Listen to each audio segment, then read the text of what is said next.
honestly, diet really, if you take like all the diets that are out there, there's like hundreds of them, right?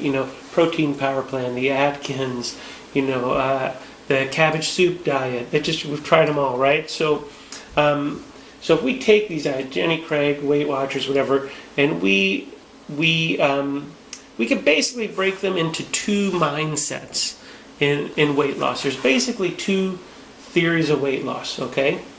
One is that you should eat a high carbohydrate diet and a low fat diet, all right? The reason it's high carbohydrate is because you're not eating any fats in this diet and that you're going to eat very low calorie.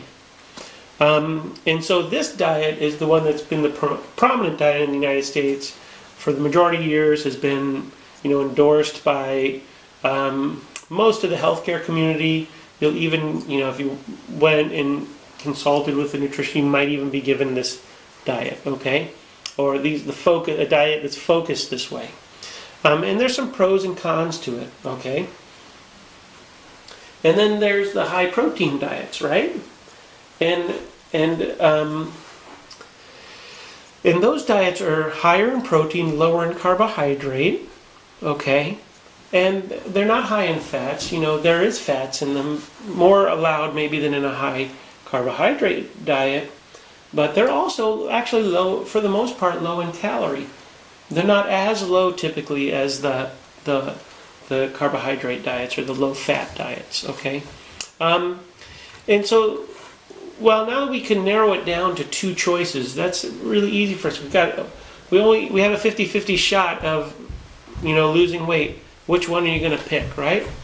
Well, believe it or not, if you have healthy metabolism and everything's working properly in your body, and either one of these diets will work to lose weight. You can lose weight either way. So you could pick, right? But what we really have found out, because the research has been done, that one of these diets works a lot better. And when I mean a lot better, I mean faster. Faster, longer lasting results, better results, okay? So if you're trying to choose between two diets, and there's already been research done to tell you the answer of which one works the best, why would you pick the slower diet? Would you really do that? You say, I've been trying to lose weight and I'm struggling with it. Let me take the slowest path to weight loss. Let's do that. No, you wouldn't really do that. So we can answer this question pretty easily. And this was actually published in the Annals of Internal Medicine, but they compared low-fat diets with low-carbohydrate diets. And which one works better? They found out they both work, but the low-carbohydrate diet works much faster, okay? Not only does it work much faster, but the results last longer, it lowers your cholesterol better, and it keeps your blood sugar better, okay? So those are huge, huge findings. And this isn't the only study. There's been a number of them, okay? So if you know your research and you know what's right, and this is the thing. Maybe you don't believe the studies. I don't believe it. Try it. What do you have to lose eating lower carbohydrate for a few weeks and see if you lose weight? And a lot of times people were afraid to try these diets because they were being scared into like, if you do this diet, you're going to gain a bunch of weight, your cholesterol is going to go through the roof, don't do it. Whatever you do, don't do it. And I have heard that from many people that were scared out of these diets when the research says, hey, conclusion, it works way better, okay? So this is what we're probably going to pick, right? Faster weight loss, lower cholesterol, better blood sugars. And you know what else? They did more research, even showed that these kind of diets actually are better than taking drugs for controlling prediabetes. It actually works better than taking the medication. But being healthy works better than taking medication always, right? Think about it. I mean, if you're just eating whatever you want, and that will give you high cholesterol, and you take pills to lower your cholesterol, but then you still keep eating what you want, you haven't really made a healthful impact that's going to profoundly improve your longevity.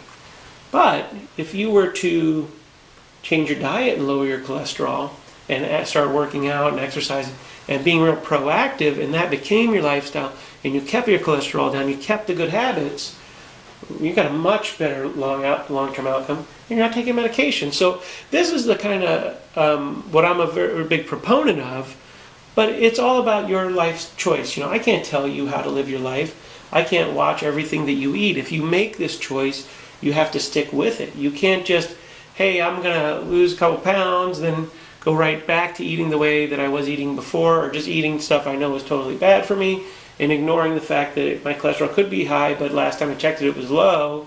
You just can't, then you need to be on some kind of, maintenance prescription for that. So there's a role for medicine, but there's also a big role for taking care of yourself. And I'm an advocate for taking care of yourself. And if you want to take care of yourself, you talk to me and I will help you with it. But it's only for people that are going to do the work and follow up and make sure they're going to stay good.